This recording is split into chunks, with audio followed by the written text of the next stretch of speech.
लागे तोहर गहरम मिजाज बाटे हो, करे के का प्यार मन आज बाटे हो।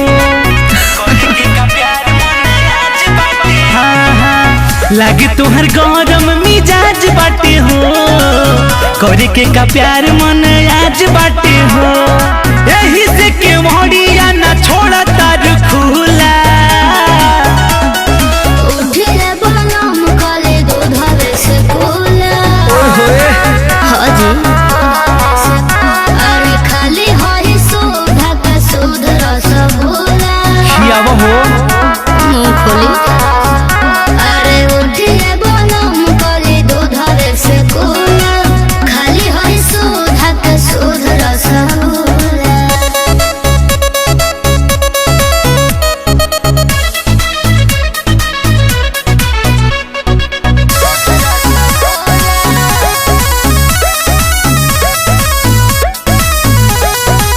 रेड बेड पर तू बेडशीट बिछैले बाड़ू हो, रेड साड़ी पेन्ही मन जहुले बाड़ू हो।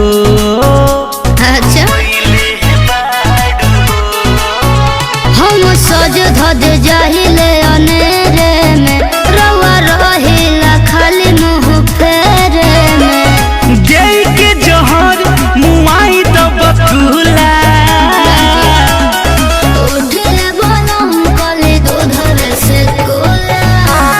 हे जी अरे खाली हई सुधा के सुध रसगुल्ला।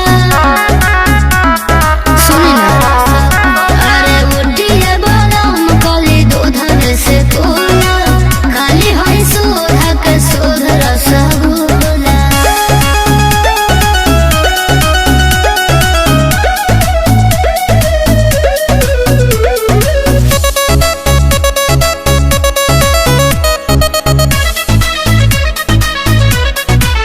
तुहार देख के जवानी हमर पानी छूटता, जब सोहटे लूना जोहरी रानी दम घूटता।